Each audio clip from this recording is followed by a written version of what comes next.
नमस्कार विद्यार्थी मित्रांनो, स्वागत आहे आपल्या सर्वांचं पुन्हा एकदा गोल्डन रूल ऑफ ग्रामर या व्हिडिओ सिरीजमध्ये. आता या व्हिडिओ सिरीजमध्ये आपण खूप इम्पॉर्टंट असा अनकाउंटेबल नाउन बद्दल गोल्डन रूल समजून देणार आहोत. काय आहे तो? बघा, इंग्रजी व्याकरणामध्ये काही शब्द अशी असतात जी आपण मोजू शकत नाही, त्याला आपण बोलतो अनकाउंटेबल नाउन. ठीक आहे. आता फॉर एक्झाम्पल फर्निचर. ओके.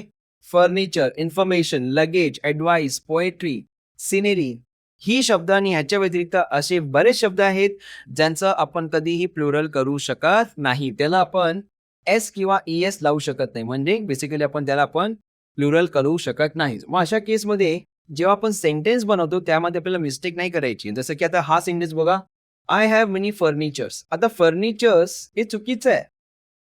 ठीक आहे. राईट सेंटेन्स काय बनला पाहिजे? I have a lot of furniture. Furniture हा तुमच्याकडे जरी भरपूर फर्निचर असले तरी तुम्ही फर्निचरच वापरायचं आहे.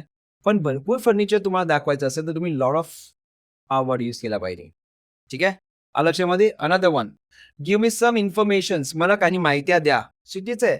इन्फॉर्मेशन कधीही अनेक वचनी होऊ शकत नाही. गिव्ह मी सम इन्फॉर्मेशन असंच तुम्हाला ठेवावं लागेल. त्याला आपण एस किंवा ईएस वापरू शकत नाही. आलं लक्षामध्ये? आता या सेंटेन्समध्ये तुम्हाला कोणतं वाक्य बरोबर आहे हे सांगायचं आहे. पहिला आहे शी लॉस्ट हर लगेजेस. दुसरं आहे शी लॉस्ट हर लगेज. उत्तर कमेंटमध्ये सांगा. आणि finally thanks for watching this video. Video आवडला असेल तर लाईक करा, चॅनलला सबस्क्राईब करा आणि माझ्या लाईक सेशनला जॉईन करा. Take care, bye bye.